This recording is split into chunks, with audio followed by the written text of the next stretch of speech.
नमस्कार दिव्य सज्जनों, ज्योतिष सलाहकार कार्य का खूब खूब स्वागत है। मैं हूं श्रेष्ठ आपका ज्योतिष सलाहकार। आज हमारे साथ बैठे हैं विश्वनाथ जी। आज हम लोग चर्चा विचारणा करने वाले हैं कि भाई गत दौरान में कुछ राशियों के बारे में विशेषता आपको बताई थी कि भाई गुरु अपना राशि परिवर्तन योग कर रहा है। बिल्कुल। जैसे कि गुरु मिथुन राशि में आया था, तो उस विषय हमने मिथुन, तुला और कुंभ राशि के विषय में हमने चर्चा विचारणा की थी। आज हम उन 3 राशियों को छोड़ के अगली जो 3 राशियां आती है उसके विषय हम लोग चर्चा विचारणा करेंगे।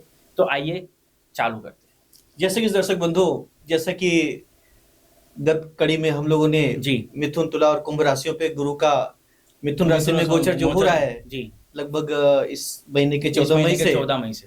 तो इसी कड़ी को आगे बढ़ाते हुए दर्शकों, यदि कहीं आपके जन्माक्षर में मेष, सिंह और धनु लग्न आती हो या कभी राशि पड़ती हो आपकी, तो क्या इफेक्ट पड़ेगा इस बृहस्पति के गोचर का जो लगभग वर्ष पर्यंत रहेगा। जी तो युवराज जी क्रम से बात करते हैं साहब। जैसे कि मेष, सिंह और धनु राशियां, ये हमारे धर्म त्रिकोण की राशियां हैं। ये जो राशियां हैं दर्शकों, ये हमारे जीवन में हम किस मिशन को लेके आए हैं, क्या हम धर्म का निर्वहन करेंगे जी, क्या हमारा सेल्फ का मिशन होगा और कैसे हम अपने स्पिरिचुअलिटी की तरफ जा पाएंगे, जी ये सब इन्हीं राशियों से देखी जाती है युवराज जी। जी। और जैसा कि इन तीनों के स्वामी एक तरीके से मंगल, सूर्य और बृहस्पति हैं, तो साहब ये एक तरीके से हमारे जन्माक्षर के मेन धुरी हैं। अगर साहब कहीं आपके जन्माक्षर में ये 3 ग्रह मंगल, सूर्य, बृहस्पति बलवान हो, तो साहब कोई कितना भी राहु केतु हो जी, खराब इम्पैक्ट तो नहीं पड़ता। साहब ये राजयोग कारक तीनों ग्रह हैं। साहब कहा जाता है ना कि बृहस्पति, सूर्य और मंगल जिसके जन्माक्षर में बलवान हो राजयोग कार्य होता है। दर्शकों, अगर ऐसा व्यक्ति कोई भी जगह पे जाके अगर अपना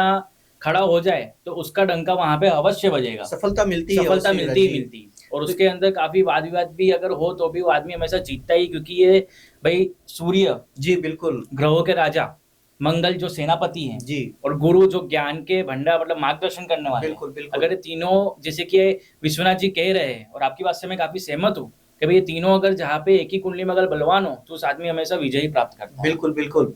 तो दर्शकों शुरुआत करते हैं। जैसा कि अगर हम मेष लग्न वालों के लिए बात करें जी, या मेष राशि वालों के लिए, तो बृहस्पति का गोचर इनके तीसरे स्थान पे हो रहा होगा जी साहब। इस वर्ष तो यानी अगले साल 2026 के मई तक आपको थोड़ी अच्छी खबर तो नहीं मिलेगी जी। थोड़ा रिलेटिव और फ्रेंड सर्कल से बच के रहना पड़ेगा।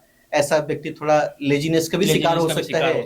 कभी कभी चीटिंग या फ्रॉड जैसे केस भी देखने को पड़ते हैं युवराज जी। यानी अगर हम संक्षेप में बात करें तो पर्सनल और प्रोफेशनल लाइफ दोनों डिस्टर्ब हो सकती है युवराज जी। कभी कभी हमें अनवांटेड ट्रांसफर भी लेना पड़ता है, यानी न चाहते हुए समस्याओं को झेलना ही पड़ता है। तो साहब ये स्थिति थोड़ी मेष राशि या मेष लग्न वालों के लिए ये गोचर बहुत अच्छा नहीं आता, लेकिन हाँ ये वर्षांत के बाद स्थिति काफी अच्छी सुधरती हुई मिलेगी। बिल्कुल युवराज जी। और अगली जो 2 राशियां आती हैं जैसा कि सिंह राशि और धनु राशि, तो यदि हम सिंह राशि के लिए बात करें साहब, तो इनके लिए क्या कहने, बल्ले हैं इनके लिए, क्योंकि बृहस्पति का गोचर इनके लाभ में हो रहा होगा।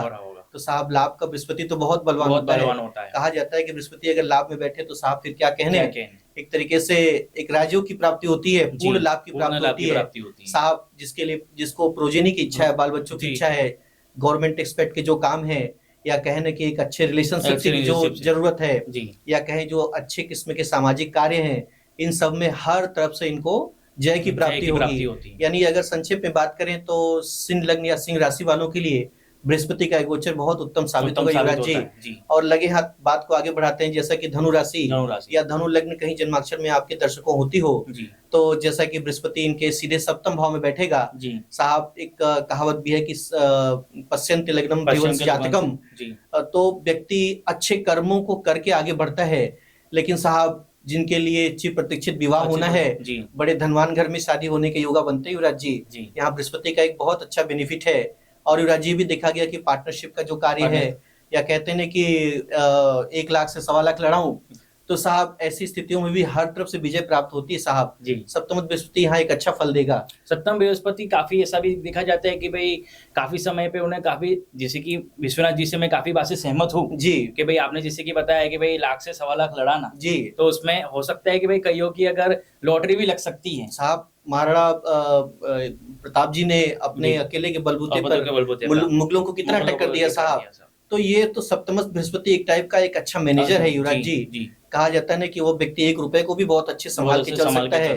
ऐसा व्यक्ति जन्मजात ज्ञानी होता है साहब। हाँ ये बात तो जरूर है कि थोड़ा सा माता पिता से दूरी बना के योग आता है युवराज जी। और कभी कभी ऐसे व्यक्तियों को अपने काम धंधे के लिए या अपने एजुकेशन के लिए 2 देशों की भी यात्रा करनी पड़ती है। तो अगर हम बात करें संक्षिप्त में, तो धनु लग्न वालों के लिए या धनु राशि वालों के लिए सप्तम बृहस्पति काफी अच्छा युवराज जी। बिल्कुल बिल्कुल जी विश्वनाथ जी, ये तो आपने काफी महत्वपूर्ण, काफी बढ़िया आपने जानकारी दी कि भाई गुरु जैसे सप्तम में रहता है तो भाई उसके क्या क्या बेनिफिट्स हैं। पर हम लोग अगर फिर से अगर देखें तो भाई मेष राशि वाले जी बिल्कुल या मेष लग्न वालों के ऊपर जो संकट आपने जो सुनाया, तो भाई उसके लिए दुख जो उनके ऊपर आने वाला है, जो विपदाएं आने वाली है, तो विपदाओं से बचने के लिए क्या क्या उपाय है?